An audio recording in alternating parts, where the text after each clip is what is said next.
dito sir, marami ito. Paano natin ito? Wala tayong mga tao. Kaya yan. Kaya. Ano na naman nata to sir eh? Below, tapos may posting. Double body siya. Pinadala sa inyo sir yung ano, yung design? Hihingin mo sa kanya. Meron siyang design eh. Ah, okay. Akala ko pinurod niya sir. Sabi ko sa kanya, sabi ko sa mga reseller, huwag ako laging tanungin nyo. Ang dami nyo. Lugi Napansin naman ko ako. nga sir, napansin. Hindi ako sumasali sir sa ano sa eksena kasi ayoko rin na ano eh. Sabi ko, dun sa mga official reseller, 5 namang admin kami dyan. 4 dyan, pwede nyo i-chat bukod sa akin. Kasi siyempre minsan, busy ako. Kaya pagkaya, bibili ako materyales. Hindi ko kayo masasagot agad. Admin dyan sa Quartz Gallery Official Reseller, AGP Official Reseller. Gumawa tayo ng GC para doon sa mga naturuan natin. So sa mga hindi pa, wala muna kayo rito sa GC. Doon muna sa mga naturuan natin ng seminar. Free seminar.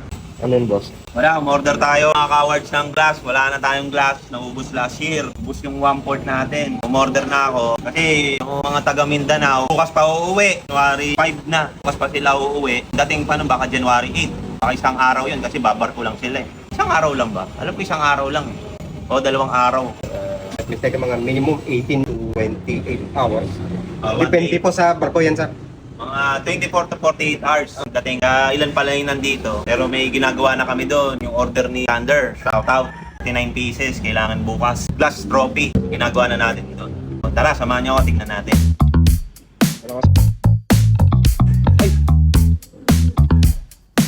Sir, ni Sander Vargas, mga cowards. So, ganito siya. 39 pieces. Yan, o. Sander Vargas, ha. Bukas to kailangan. January 6. Kaya ba natin yun, boss? May layout naman natin eh. Kaso engrave lahat. Boss Marlon pa. Kaya muna pagtulungan niyo, Kuya Choy, maghasa. Kasi nga, alam ko, uwi pa lang sila France bukas eh. Kasi walang schedule ng barko na... Ngayon pa lang ang mga schedule nila eh. Kasi pasyon ng barko eh, di ba?